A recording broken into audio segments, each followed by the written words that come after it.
Alors oui, moi je suis le docteur Stéphanie Gontard, donc je suis médecin du travail pour le service Presta 1 Yves Beaujolais. Mon bureau est basé à Villefranche-sur-Saône, mais notre service s'étale sur tout le territoire du Beaujolais et une grande partie du département de l'Ain, à l'exception d'Oyonnax. Donc on est amené à accompagner les salariés sur tout ce territoire-là. Sonia, Et ouais. en mission auxiliaire, excusez-moi, j'ai la coordination du coup de l'équipe de la cellule de prévention de la désinsertion professionnelle, donc cellule PDP. On aura l'occasion de vous expliquer un petit peu ce qu'on est amené à faire au sein de cette cellule. Les professionnels qui sont adhérents à la CPTS, donc ça peut être les médecins généralistes, les sages-femmes, les infirmières, les kinés, les psychologues également. Donc en fait, quand vous vous trouvez face à un patient qui est salarié et qui présente selon vous une fragilité médico-psychosociale, genre par exemple troubles TMS ou alors harcèlement, On ça va peut y être un voir, burn-out. on va le voir Voilà, après. exact. Voilà. Donc vous pouvez faire une détection rapide. Parce qu'en fait, là aussi, c'est vraiment un travail partenarial qu'on a eu ensemble. Et en fait, il était important et la loi donc a cadré justement cette détection qui ne se fait plus seulement que par le médecin généraliste, mais qui peut se faire aussi par les autres professionnels de santé. Et c'est vrai que ce soit les psychologues, les kinés aussi dans le cadre des rééducations, etc., les patients se confient beaucoup. Les infirmiers, les sages-femmes, donc ça avait vraiment beaucoup de valeur pour la médecine du travail de vous inclure dans ces détections. Donc, on va pouvoir passer à la diapo suivante. On va vous expliquer un petit peu notre organisation. Donc, comme je vous expliquais quand je me suis présentée au départ en introduction, donc on a une cellule de prévention de la désinsertion professionnelle qui travaille du coup sur tout le territoire de notre service de santé Presta 1 et Beaujolais. Vu la grandeur de notre territoire géographique, il a été décidé qu'on fonctionne avec 2 antennes pour être au plus proche de nos salariés et des entreprises adhérentes. Donc, on a une antenne qui a la compétence géographique du Beaujolais principalement, qui est basée sur Villefranche-sur-Saône, et on ratisse du coup tout le territoire du Beaujolais, ainsi que sur les communes limitrophes du type Châtillon-sur-Chalaronne et Civrieux. Et une autre antenne qui est basée sur Bourg-en-Bresse et qui du coup englobe tout le reste du département de l'Ain, comme je vous disais, à l'exception d'Oyonnax. Pour chaque antenne, vous avez les mêmes métiers qui sont impliqués, du coup finalement des interlocuteurs qui peuvent être différents, mais avec les mêmes compétences en termes de métier et de profession. Chaque antenne est composée d'un référent d'antenne. Donc pour nos 2 antennes, ce sont nos 2 ergonomes, dont Bénédicte qui est présente ici ce soir. Un médecin du travail, ergonome comme je vous disais, qui sont nos référentes. Chargées de mission, ce sont nos assistantes qui pilotent toute l'activité administrative de la cellule. Assistante sociale ou conseillère du travail, infirmière en santé au travail et psychologue du travail.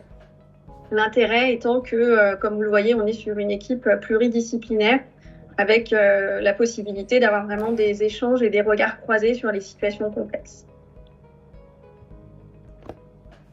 Donc, les objectifs de notre cellule, il faut savoir que pour tous les services de santé au travail de France, depuis la loi du 2 août 2021, il y a une obligation que chaque service soit doté d'une équipe dédiée, d'une cellule de prévention de la désinsertion professionnelle.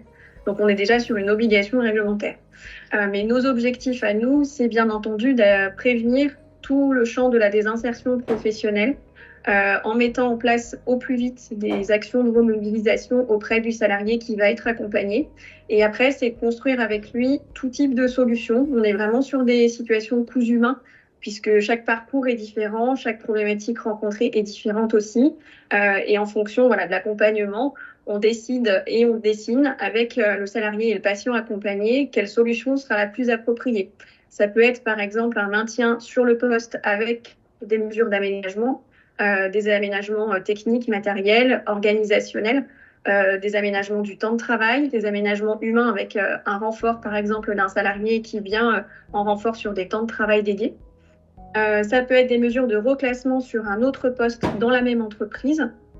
Et ça peut aussi être d'accompagner le salarié vers un parcours de reconversion professionnelle quand on sait que l'activité professionnelle actuelle ne sera pas tenable dans le temps. À ce moment-là, c'est de voir avec lui tout le parcours jusqu'à trouver un métier qui corresponde, bien entendu, à ses envies et à ses capacités. Et l'accompagner vers un bilan de compétences, par exemple, quand il y en a besoin, ou vers des formations pour accéder à ce futur métier. On est là aussi en rôle de facilitateur, puisque on est un peu à l'interface entre le salarié qu'on accompagne et l'employeur, qui lui aussi a identifié qu'il pouvait y avoir des difficultés. Donc, on essaye vraiment de remettre du dialogue et de la communication entre le salarié et son employeur et son entreprise. Et on aide aussi le salarié qui connaît souvent un parcours d'arrêt qui peut parfois être long, à réintégrer son entreprise, son environnement de travail et réintégrer son équipe. Parce qu'on sait aussi que le retour et la reprise d'activité est parfois compliqué. Quand on a été absent plusieurs mois, c'est pas simple de réintégrer son équipe qu'on a quittée quelques mois plus tôt. Notre équipe de la cellule est là aussi pour aller sensibiliser et ouvrir des modules d'information collective, donc soit avec la cible des salariés qui peuvent connaître des difficultés, et on vient aussi sensibiliser les entreprises et les employeurs, justement sur tout le champ du maintien en emploi. On vient leur donner de l'information sur tous les outils qui existent actuellement, sur la réglementation actuelle, ce qu'ils ont le droit de faire ou de ne pas faire, etc. On essaye vraiment de les aider, de les accompagner au mieux pour qu'ils soient aussi partie prenante dans toute la dynamique de maintien en emploi. Bien entendu, vous savez, on est nombreux à graviter sur le sujet du maintien en emploi. Il n'y a pas seulement les services de santé au travail qui travaillent dans cette dynamique-là. Et on est là pour vraiment créer un réseau de partenaires, un maillage partenarial très intense et le plus fluide possible pour que ça fonctionne bien. Avec nos partenaires comme par exemple Cap Emploi, les assistantes sociales de la CARSAT, les médecins conseils de la sécurité sociale. Alors là, c'est un petit peu plus difficile, le partenariat parfois. Voilà, tous les partenaires qui peuvent travailler avec nous, on essaye de travailler en synergie et de trouver les solutions, pareil, qui sont les plus adaptées à chaque situation. Donc déjà, bonjour à tous. Donc pour vous parler maintenant un peu plus du fonctionnement de la cellule et donc de qui peut solliciter cette cellule. On a donc bien évidemment les médecins du travail, les infirmières en santé travail, donc de notre service qui peuvent nous solliciter, nous orienter les salariés. Mais il y a également donc les employeurs et les salariés eux-mêmes qui peuvent soit nous solliciter directement, soit repasser, on va dire, par le médecin du travail pour orienter à la cellule. En sachant que si l'employeur ou le salarié nous oriente, viennent directement vers nous, on reboucle forcément avec le médecin du travail en charge de l'entreprise. Vous avez donc également les partenaires extérieurs, donc comme le disait le docteur Gontard, qui peuvent aussi donc nous solliciter pour nous orienter des salariés. Donc on va dire fait figurer sur la diapo pour schématiser, mais c'est dans le cadre du partenariat où vous auriez la possibilité de nous orienter les salariés au niveau de la cellule.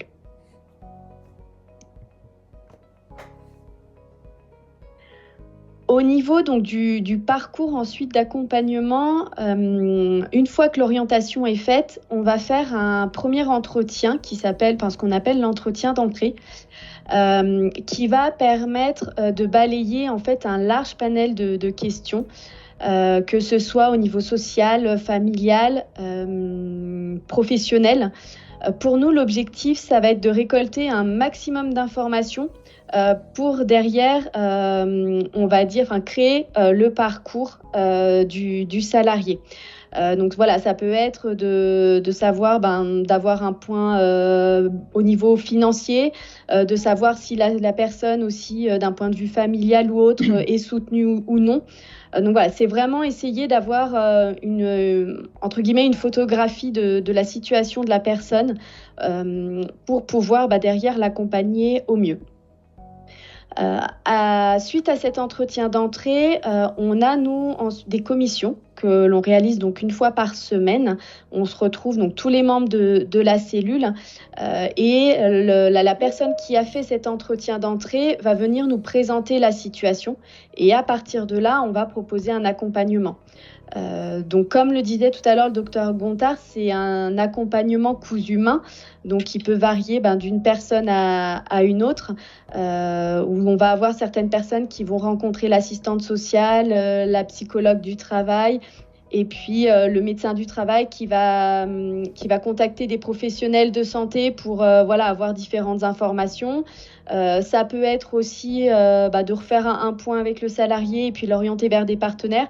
Donc voilà, on va dire, tout type de possibilités, en sachant que tout au long du parcours qu'on aura décidé, on fera également le lien avec le médecin du travail. Il reste forcément dans la boucle. Une fois donc ce parcours défini, on nomme en fait ce qu'on appelle un coordinateur de parcours. Et ce coordinateur de parcours va reprendre contact avec le salarié pour lui proposer l'accompagnement et démarrer, on va dire, l'accompagnement. Et cette personne va être, on va dire, une personne référente où le salarié pourra la solliciter tout au long de son parcours, au-delà des professionnels rencontrés. Quelque chose que j'ai pas précisé juste en amont, quand on a les orientations en fait du salarié, on demande bien évidemment le consentement. Il faut qu'il y ait le consentement du salarié. On y reviendra après, mais que ce soit une orientation par le médecin du travail, par un partenaire, par l'employeur, on demande forcément qu'il y ait l'orientation, le consentement du salarié. Au niveau ensuite donc des critères d'entrée dans la cellule, on demande à ce que le salarié peut être en poste ou en arrêt de travail sans sortie des effectifs de l'entreprise dans les 2 mois. L'idée, c'est de nous laisser un peu de temps parce que souvent on a les parcours, la rencontre de différents professionnels. Et si on veut mener à bien l'accompagnement, on a besoin quand même d'un petit temps de travail. En sachant que si jamais l'accompagnement est inférieur à 2 mois, on pourra toujours transmettre certaines informations, mais on va dire qu'on ne pourra pas faire un accompagnement global comme on peut le faire pour d'autres salariés. Typiquement, pour apporter un éclairage complémentaire, si vous nous orientez un patient et vous savez qu'il y a déjà une coupure d'IVI annoncée dans 15 jours, pour nous, c'est très compliqué de mettre en œuvre correctement l'accompagnement. Donc, on va pouvoir être en mesure, comme dit Bénédicte, après de faire un passage de relais au conseiller France Travail pour qu'il y ait un minimum d'informations qui soient transmises quand le patient se retrouve sur le marché de l'emploi. Mais on n'aura pas le temps de réaliser les rendez-vous, la séquence d'accompagnement de A à Z, quoi. Donc ensuite, dans les autres critères, on va avoir, donc ça va être le besoin aussi d'un accompagnement et d'une prise en charge pluridisciplinaire. Donc voilà, l'idée, c'est qu'il y ait vraiment cette pluridisciplinarité qui soit mise en avant. Ou ce qu'on appelle donc la mise en place d'un essai encadré.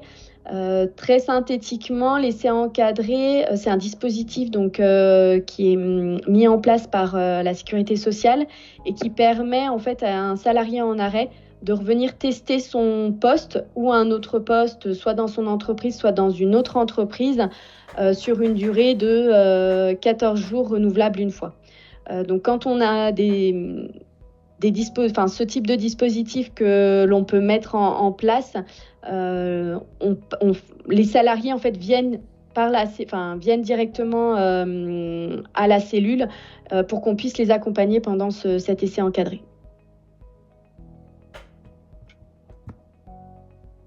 Pourquoi ce parcours ? C'est pour éviter la désinsertion professionnelle des salariés à l'emploi et pour leur apporter une aide pour qu'ils puissent justement reprendre le travail rapidement. Alors, les patients inclusifs. Voilà, donc ça, c'est les types de pathologies, entre parenthèses, qui vont faire que le salarié va être détecté par le professionnel de santé. Donc, on peut trouver le harcèlement, le burn-out, un aménagement de poste, les troubles musculo-squelettiques, ça peut être de la dépression, de la reconversion professionnelle ou une reconnaissance de handicap. Et donc, à travers ces détections-là, on peut les aider, nous, CPTS et Presta, à reprendre le travail de façon plus adaptée et puis à leur apporter un accompagnement. Donc là, bien sûr, ce sont des exemples Oui. et il y en a sûrement Oui, il y a d'autres. Hein. peut-être y avoir d'autres choses. Oui, voilà. On a noté les plus Représentatifs. ceux qu'on trouve le plus, voilà. Mais ouais, il y en a certainement d'autres. Ouais. Alors là, c'est l'utilisation du parcours. Donc là, pour le coup, c'est quelque chose de très pratico-pratique. Comment il faut s'y prendre? C'est à moi. Oui. Alors, le patient se confie donc au professionnel de santé. Donc, le professionnel de santé, il peut l'aider simplement et rapidement. Donc, il y en a pour 2-3 minutes à remplir le formulaire sur notre site internet. Donc, dans le formulaire, il y a les coordonnées du patient, l'emploi qu'il exerce, le nom de son employeur, la société, et puis les coordonnées du professionnel de santé qui le détecte. Donc ça prend 2-3 minutes. Ensuite, il faut valider le formulaire et la charte RGPD. Et une fois que tout ça est validé, donc nous, après, on retéléphone aux patients pour valider les informations qui nous ont été transmises et on lui réexplique le parcours. Voilà, et puis ensuite, on transmet à la cellule PDP de Presta En fait, on veut toutes les informations qu'on a eues. On veut éviter la rupture de prise en charge, ce qu'on a appelé la rupture de bonne intention. C'est pour ça qu'on s'est dit que c'était peut-être intéressant que le professionnel ait le même interlocuteur au niveau de la CPTS, du début jusqu'à la fin, et qu'il puisse accompagner le patient vraiment jusqu'à la veille de son rendez-vous avec Presta, même pour détecter s'il y a un problème, s'il ne veut plus venir ou autre. Voilà, c'est aussi pour prévenir Presta et puis prévenir bien sûr le professionnel qui l'a détecté et bien sûr, si nous avons l'information, le médecin traitant. On va faire le lien, c'est évident, avec son médecin traitant s'il en a un. Alors, pourquoi par Internet? Parce qu'en fait, on essaye le plus possible dans nos parcours que vous n'ayez en fait qu'un portail, ce qui paraît plus évident pour vous. C'est comme ça qu'on cible beaucoup de parcours par ce biais-là. Il faut savoir que si vous avez envie de téléphoner, on pourra répondre aussi à votre demande. Mais comme l'a très bien dit Madame Gontard tout à l'heure, il y a une notion de RGPD. Et là, le RGPD, on est obligé au moins de le faire en un clic. Ou de toute façon, même si c'est par téléphone, on va être obligé de vous envoyer les formulaires pour les remplir. Donc c'est pour ça qu'il vaut mieux tout de suite avoir le réflexe site internet. C'est vraiment ce qu'on veut faire. On en parlait encore ce matin avec d'autres parcours. C'est vraiment l'habitude qu'on voudrait en fait que aussi bien nos partenaires que vous, professionnels de santé libéraux, ayez le réflexe à ne pas chercher une information autre part, ou voilà, que ce soit vraiment hyper simple pour vous. Sonia? Alors, donc, une fois que le formulaire il est rempli, nous, on reprend contact avec l'usager, le salarié, pour valider les informations avec lui. Ensuite, on prend contact avec Presta. On leur donne les informations concernant le patient et ensuite c'est Presta qui le recontacte et qui lui donne le rendez-vous d'évaluation d'1h30 pour évaluer ses besoins. Et nous, on reste disponible auprès du salarié, auprès de Presta pour en cas de besoin, par exemple de recherche de professionnels de santé, type médecin traitant ou kiné si jamais il y a besoin. Et puis on communique bien le rendez-vous 48 heures avant au patient, ce rendez-vous d'1h30 pour bien être sûr qu'il va y aller et puis qu'il ne décroche pas de son parcours, donc pour éviter les ruptures d'accompagnement du patient. Voilà, donc on reste en lien quoi qu'il arrive avec Presta et avec le patient. On est joignable si besoin est. Donc voilà, ça c'est la plateforme numérique sur laquelle vous pourrez signaler le patient. Alors si vous y allez c'est pas encore fait. Voilà, si vous y allez tout de suite, vous n'aurez pas encore le formulaire disponible pour la simple et bonne raison, c'est que notre site internet est entièrement migré sur une plateforme santé, en fait pour héberger des données santé. Voilà, donc ça prend quelques minutes. Normalement, c'est assez rapide. Et ça, c'est les moyens qu'on va mettre en place donc, dès la rentrée, donc dès que la création de la plateforme numérique, donc septembre ou octobre, et on va commencer à mettre avec des patients traceurs également. Voilà. Avez-vous des questions? Ouais, Guillaume. Déjà une question, est-ce que ça peut remplacer le médecin du travail, officiel? Alors, je me permets de répondre. Je dirais oui et non, dans le sens, vous aurez un interlocuteur du service de santé au travail à partir du moment où on va enclencher le parcours pour votre patient. Donc, il y aura toujours quelqu'un derrière. Typiquement, s'il relève de la cellule du Beaujolais, moi, en tant que médecin du travail, j'aurai un visu sur le suivi du dossier. Maintenant, je n'ai pas la prétention de remplacer mes confrères consoeurs médecins du travail en charge du suivi des entreprises et des salariés. Donc, je ne peux pas me substituer à leur avis. L'idée étant que, au maximum, on essaye de leur apporter toutes les informations utiles pour qu'ils puissent prendre des décisions qui vont dans le même sens que ce qu'on a construit au gré de l'accompagnement. L'intérêt, c'est que du coup, vous aurez quand même, par cet accompagnement-là, la possibilité d'interagir avec le service de santé au travail. Ça vous fait un peu une porte d'entrée, un canal un peu plus direct avec le service de santé au travail, effectivement. Petit point d'information complémentaire, Presta, je vous ai parlé de notre territoire géographique. Après, on a aussi des compétences professionnelles qu'on accompagne, c'est-à-dire qu'on ne fait pas tous les métiers du bâtiment, parce que là, pour le coup, c'est suivi par un service dédié du BTP. Et on n'a pas non plus en charge le suivi des salariés des métiers agricoles, c'est-à-dire tout ce qui relève de la MSA, typiquement sur notre bassin, les viticulteurs. Les indépendants, etc. Du côté des métiers de l'agriculture, ça, on ne peut pas les prendre en charge, ce n'est pas notre compétence. Voilà. Mais sinon, tous les autres métiers du bassin, que ce soit quelqu'un qui travaille dans une industrie métallurgique, enfin, société de services, etc., tous les métiers du bassin, on les suit, quoi. Donc, on suit quand même un beau panel. Pour vous donner un ordre d'idée, sur tout le territoire Presta 1 et Beaujolais, on a un panel de 150 000 salariés suivis. Du coup, on couvre quand même une grosse partie du territoire. Sachant que l'objectif de la CPTS est effectivement d'ouvrir ce parcours par la suite, hein, effectivement, aux viticulteurs et autres qui sont quand même en nombre sur notre territoire.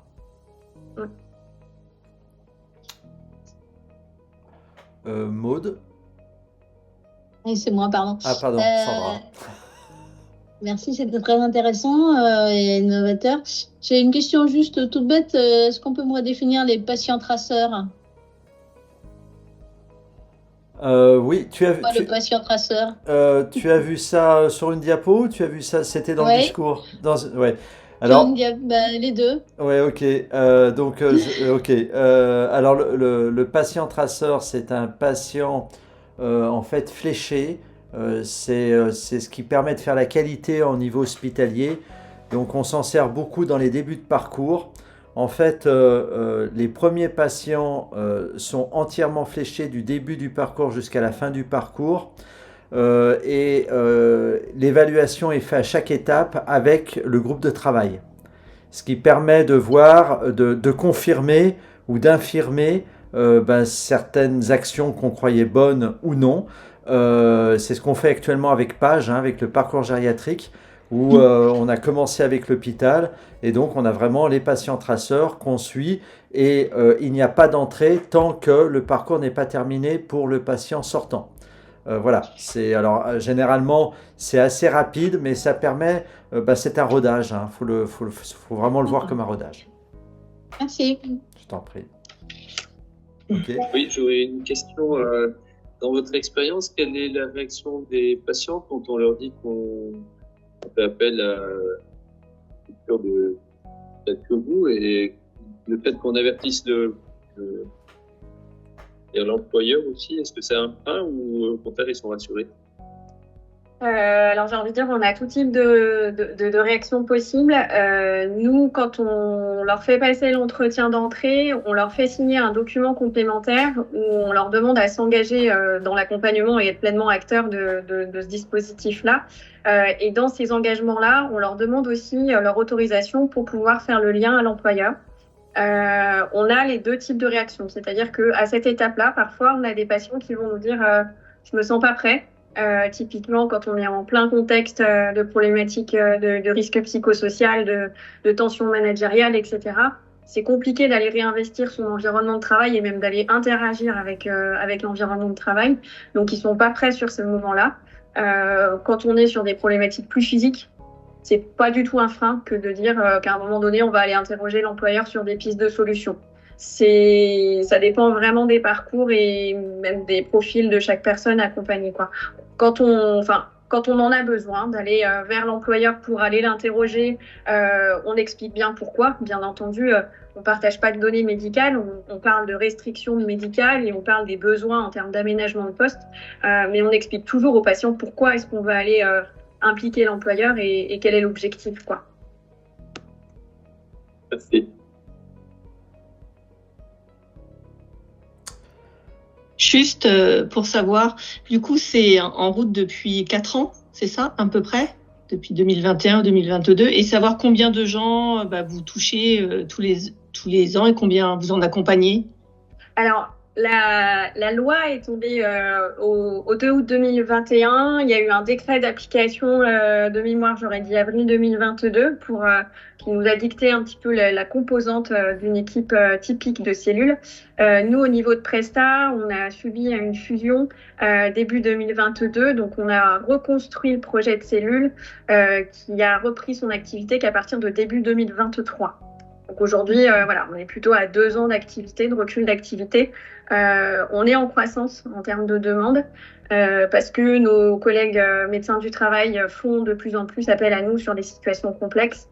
Et on voit que de plus en plus, on a des orientations de l'employeur qui est informé de notre existence et du salarié lui-même qui se sent en difficulté.